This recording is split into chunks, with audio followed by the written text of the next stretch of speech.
Hello and thank you for watching.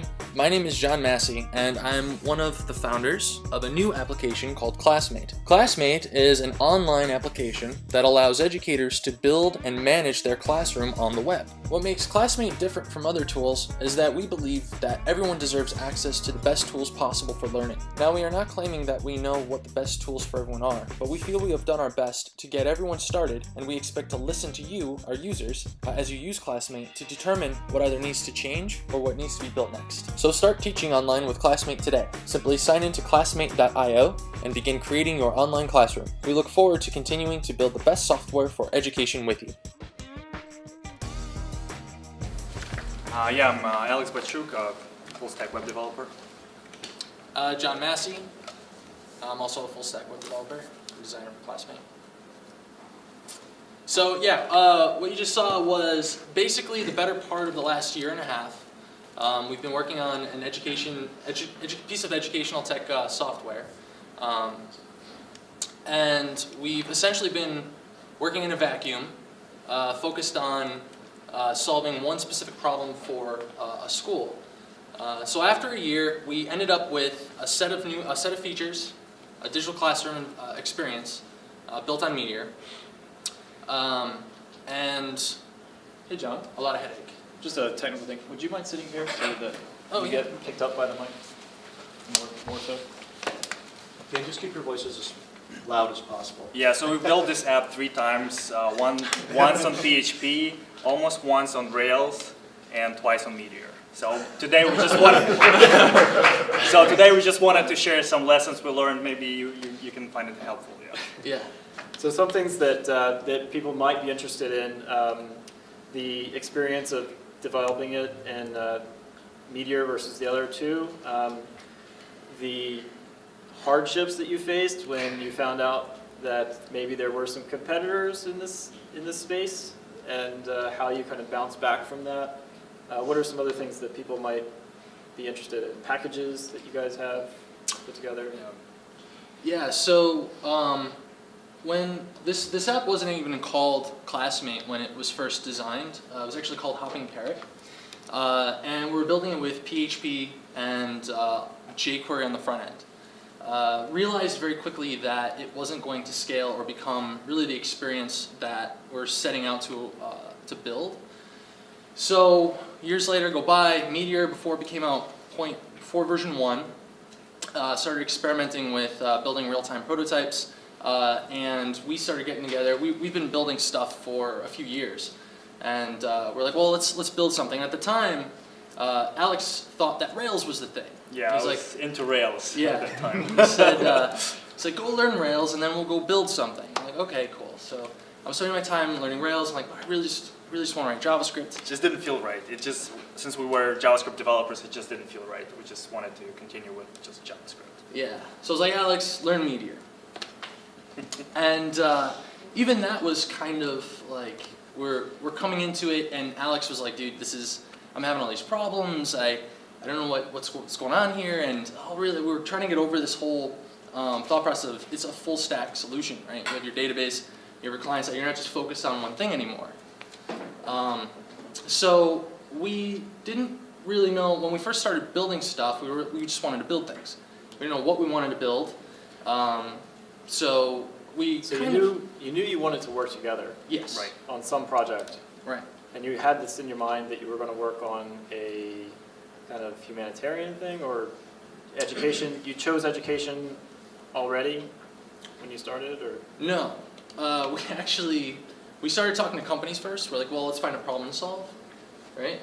And we ended up in the Diamond District in this really small office, talking to a gentleman in front of his Windows XP, saying, I sell diamonds. And this is the form that I use to sell diamonds and talk to people. We're like, oh, this is great. Which was built like 1998 or something. Yeah, it was basically an Excel spreadsheet. So we found like, oh, this is it. This is like a little niche thing we could work on. So we left basically thinking we're going to build a form, and our design, we have a designer and everything. Nothing really came about, right? Because I think nothing happened for months and months and months. We literally probably didn't even start working on anything for a year, because we just didn't connect with it. Yeah, we didn't have any connection to that industry. We just couldn't understand the problem or what product we have to build, but we really wanted to build something. Yeah. So we should probably mention that this is a spare time thing. They do have full-time jobs. Yeah. They're not sitting around for a year going, let's play chess. Right. Actually, during that time, we were working in, we were flying to Detroit, putting apps in the dashboards of GM vehicles. Oh, cool. For Yeah. Priceline. Yeah. That was a really cool experience. So we ended up on education technology based on a prototype that I had worked on many years ago. I do a lot of volunteer work, and I think, and I would encourage anyone who's, if you have the power, use it for good.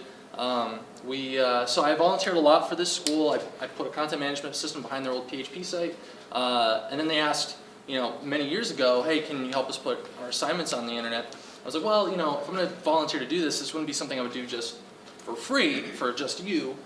So that broke off into, okay, how can we design this so anyone could do it, right? If any school had this problem, how could we do it? And that's what really kind of spawned, up until 3 versions later, what we have today. Yeah, and we all went to school, so we kind of can connect at some level to the industry, so we understood. Were you the first person in your family to graduate Yeah. from high school? Cool. So maybe we should open it up to the audience, and we'll see how good we are at repeating the question for those listening at home. Yeah. Can you tell a little bit about the app? I wasn't able to hear too much from the. Yeah. So ClassMate is this application was built around the idea that some facility or anyone, any educator, would want to teach something and put that content and make it available online. Maybe you'd want to have it as a private source. So ClassMate is essentially a utility to do that. You go in, you create an account, you can create a classroom. It's what we call internally a flat user design. Many education apps, they'll try to put you in some kind of pocket, like, oh, you're a teacher, or you're a parent, or you're a student, and then it's hard to kind of cross overlap. And that's like, say you have 2 kids in 2 different schools, you have someone in high school and someone in middle school. The apps don't really talk to each other, you have to log in different systems and kind of handle that. Those are all problems that were baked into the design concept of ClassMate. So the short of it is, if you want to teach somebody something, create an account, put a curriculum together, and invite people into the class and then get access to the content. And do you have that as a marketplace yet, or is that something to coming down the road? Yeah, the marketplace is definitely coming down the road. In recent meetings, we had discussed on creating shareable links. So you can put, like, say, for example, a lot of developers, they want to teach people, and they have a lot of things to share. A lot of times you're rolling your own websites or rolling your own curriculum organizer. With ClassMate, you can just do that, right? You just put a curriculum together and then share a link on it, tweet it, whatever, and then people can get access to that content. If they sign in, they get a richer experience. They have activity completion. Eventually, they'll be able to submit assignments to you. You can run it as like a normal class, and then eventually you'll be able to make money with that. Yeah, even simple things like I was trying to learn React, had a really hard time with that. And recently I saw Peter Hunt, who created React. He posted on GitHub a step-by-step guide how to learn React first and Redux and so on. So it could be a good resource just to put that step-by-step direction how to learn something. Mm-hmm. Hey guys, I was just curious. So say for instance, you're a teacher, right? Mm-hmm. And you're in a school district, for instance, that really the education is really bad, and you're really not that good a teacher yourself. Yeah. But you don't know how to put a curriculum together, right? Is it possible through your application platform for some other teacher, like a really good teacher, to put a class curriculum together up there so that it's shareable to me, so that I can use it in my school system where my kids are failing all the time? Yeah, that's a great point. Templating is something that we're moving into, creating templates for optimized content. So you can come in and say, oh, I need to create such and such assignment, or maybe this is a lecture. Alim, you could provide, hey, here's a template. You could start here and then go from there. Also, we plan to have clonable content, so the things you're creating aren't destroyed, so you can make it better, right? So educators and teachers are focused more on enhancing the material that they're creating instead of re-implementing into the system. Does that answer your question? Yeah. Cool. React on the front end. You said you were Yeah, great question. Can you repeat Yeah. the question? Yeah, so the question was, are we using Blaze or React on the front end? We're using Blaze. We are, and we've continued to use Blaze. We use React for other apps. We've built our own bundling systems. We've built full, universal JavaScript apps, render full on the client or on the server and the client, and and you wrote a blog post on this. Yeah. We started way before React was a big thing. So Blaze was the only choice.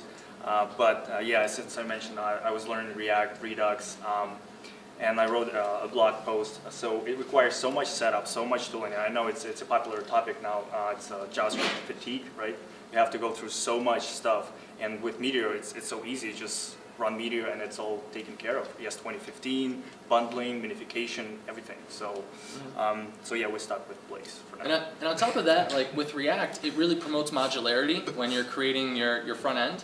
And I think with Blaze, it lends to more sloppy front end code.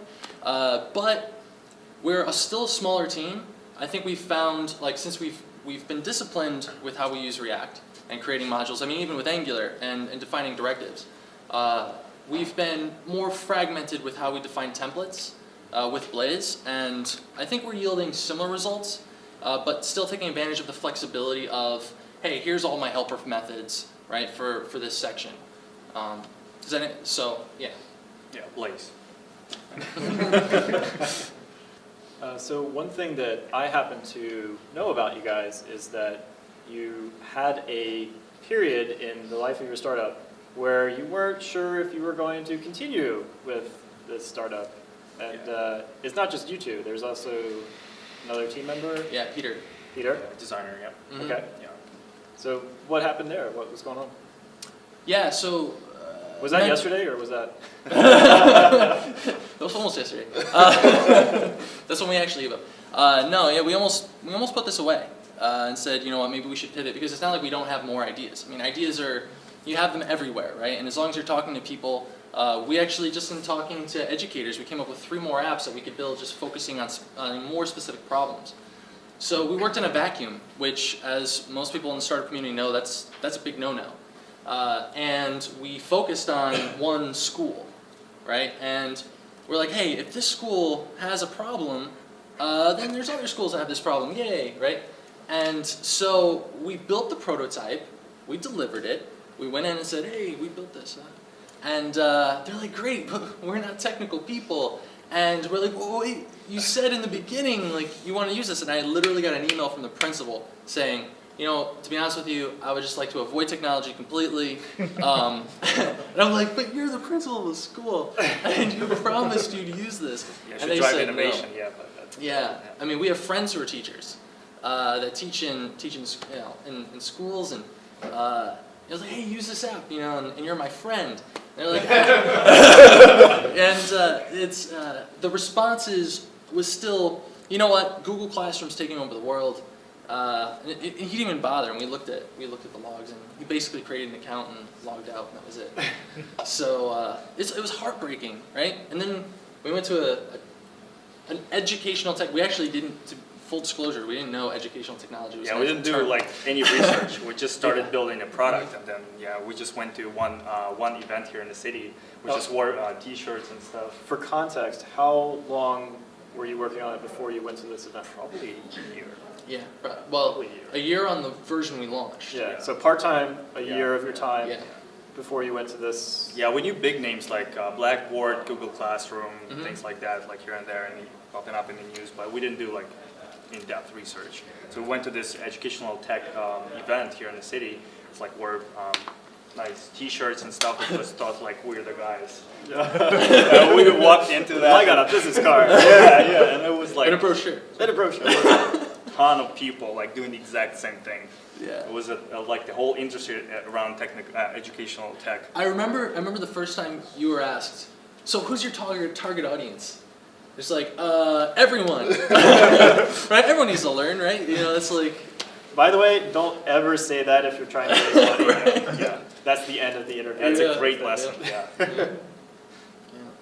So yeah, that was, we ended up leaving with like 3 pages of notes on just all these different problems we should be solving instead of the ones we've been focusing on. Yeah, expectations were a lot different what we had in MVP. It was, so people expected the apps to be much more intelligent.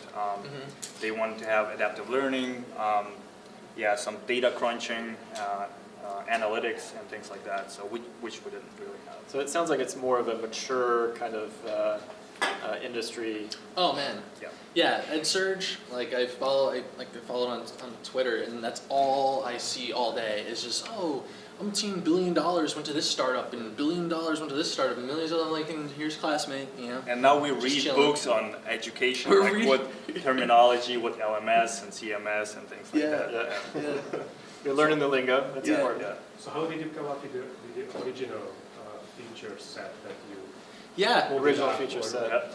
yeah. The original feature set was based on a problem the school had, and they just wanted to put assignments on the internet, and the design, or on the web, and the design was based on, and how we architected it was that it needed to be a flat model where anyone with that same problem could come in and fulfill that need. And just basic knowledge about the industry, like teachers would probably need grades, right? Yeah. Teachers would probably grade assignments, right? Well, that's, yeah, So, that yeah, gets basic into, stuff. that gets a little bit into like why we're still working on this, is that we went on a retreat. We said, look, guys, you know, we gotta really think about everything that we face here. You know, does it make sense for us to keep working on this, keep spending time? Clearly we are. And we came back together and realized, okay, we need to do a gap analysis. We gotta figure out, okay, what do we have today? We need to get out of the vacuum, and we need to basically beg people to use this thing and tell us what's wrong with it. And that's exactly what we did next, right? I found a teacher who's teaching in high school. He gave us plenty of his time. We have parents. We had a parents who's also a developer, who also uses other apps like PowerSchool for grading. And he used it, gave us a lot of good feedback. We're like, you know, would you recommend this to a school? He said no. Okay, why? No Right? react from That them. was yeah. No react from them. He said why, and he said specifically 2 features. It was grades. He needs to be able to get grades for his kid, and some kind of an assignment tracking. So we went right on and said okay. So that's what we started focusing on. We got college professors teaching in the app now, and they're giving us great feedback. Like we need to have chat. And you know what's kind of ironic is Meteor being real time and chat being the no-brainer. That's the last thing we're putting into it. That's how all the tutorials start. Yeah, we actually had it in our prototype. We had live chat and discussion boards, but yeah. So that's where we are now. Is we've come across this thing. We said, look, we're gonna take this seriously. We're gonna focus on people.